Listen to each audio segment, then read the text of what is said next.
what he's doing is, I mean, kind of cool if he can continue to steal money. Jake Paul is absolutely destroyed by boxing experts after he started rejecting offers to fight real opponents. But honestly, it's not shocking to me because it's obvious he is a man with juicy muscles and nothing more.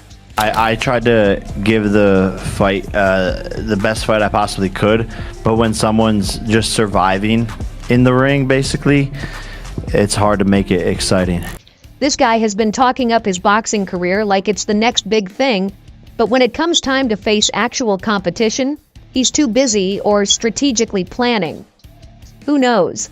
Jake Paul, you know, the famous YouTuber that stepped into boxing, and I'm not gonna say he's made a mockery of boxing. Jake Paul is picking fights with retired MMA guys and aging legends. And let's not forget, he even turned down a $3 million offer from Andrew Tate. So why reject it? Is Tate too old for him? Or is $3 million not enough? Either way, I think Jake has got boxing all wrong. But no worries, boxing experts are there to give him a brutal reality check. The Jake Paul Mike Tyson fight. Interesting. Script. How so? What do you mean by It's just script? weird. It just Like scripted in what way? no, I don't know. I actually really like Jake Paul. It just seems so it's odd, bro. To start off, talk about the cherry picking because Jake is practically running an orchard at this point. From retired MMA fighters to aging legends, his opponents feel more like exhibition props than real threats. It looked like Jake was actually signaling for him to do that move. Because he did like this. Yeah. It's a strategy to control the narrative and keep the undefeated labels sparkling. But let's not kid ourselves. The big question looming over Jake's entire boxing career is simple. Is he scared of real competition? I don't have 50 million to bet with you, but I do have 3 million to bet with you. So this is your offer. $3 million. Andrew Tate, the controversial former kickboxing champion who lives for the drama almost as much as Jake does. Tate didn't just call Jake out.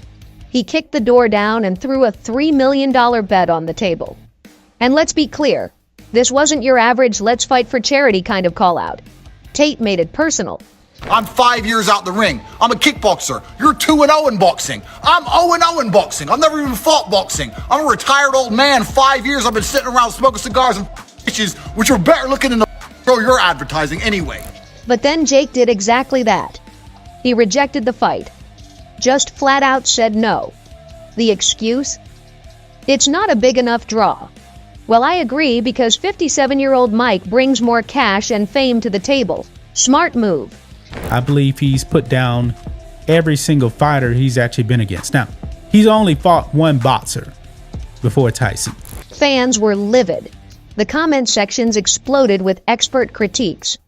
Jake's decision to dodge Tate wasn't just a missed opportunity, but a PR disaster. Because, let's face it, boxing isn't just about throwing punches. It's about proving something. And right now, Jake's only proving that he's really good at saying no. Joe Rogan laid into Jake's entire career strategy on one of his podcasts, dissecting it piece by piece. His verdict? Jake isn't here to prove he's the best. He's here to play it safe and cash in. Because you look at Jake Paul, he fought Tyron Woodley, slept him, Anderson Silva, I think he fought Nate. Is there, I mean, if he wants to do boxing, why not fight guys that actually box for a living? And Rogan isn't wrong. Take a look at Jake's opponents, Tyron Woodley, Ben Askren, and even Anderson Silva. Sure, they're big names, but they're either retired or way past their prime. Woodley hadn't won a UFC fight in years when Jake fought him. Askren? Known for wrestling, not striking. Silva? A legend, yes, but 47 years old at the time. This isn't about taking on legitimate threats. It's about picking fights where the odds are heavily stacked in Jake's favor. Jake fought a guy who was his age and who was also considered a boxer, and he lost. So if you can keep fighting 50-something-year-olds... Dana White also drove the point home by comparing Jake's decision to fight Mike Tyson instead of Andrew Tate. Mike Tyson, a boxing legend, yes, but he's also 57 years old. Is he a genuine challenge for someone like Jake, who's younger, fitter, and actively training? Not even close. I will fight you any day of the week. Don't worry about Conor McGregor you up. Don't worry about Floyd Mayweather you up. Now contrast that with Andrew Tate. At 37, Tate is in his physical prime. He's a 4-time kickboxing world champion with a combat sports pedigree that Jake can't ignore.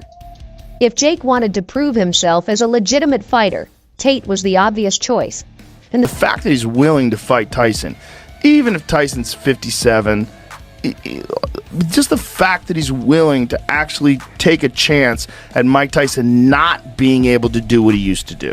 But instead of stepping into the ring with someone his age and caliber, Jake opted for a spectacle, fighting Tyson. Rogan didn't mince words. Jake's move to fight Tyson wasn't about competition. It was about playing it safe and keeping the Jake Paul hype train rolling. You know, I know a lot of people were pissed, and it was a bit of a shit show, but, you know, what did you expect? Seriously. This brings us to the Tyson fight, a bizarre mix of nostalgia and controversy. On November 15th, 2024, Jake fought Tyson and won unanimously. And almost immediately, the whispers started. Was this fight real? Was it staged? Fans and critics couldn't help but notice how controlled the whole thing felt. Tyson, while still powerful, clearly wasn't fighting at full capacity. Meanwhile, Jake looked more polished than ever. A little too polished, some might say. Allegations that the fight was scripted started swirling almost as soon as the final bell rang. Leaked reports and insider gossip suggested that Jake's camp had negotiated specific terms to ensure a win. I mean, what he's doing is, kind of cool. If he can continue to steal money, and then match him the way they match him, I can't knock his hustle.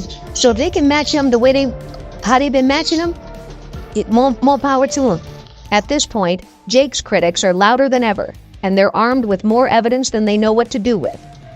Jake's carefully curated empire is starting to show cracks, whether it's the cherry-picked opponents, the scripted accusations, or the constant dodging of real challenges. And if he keeps avoiding fighters like Andrew Tate, those cracks are only going to get bigger.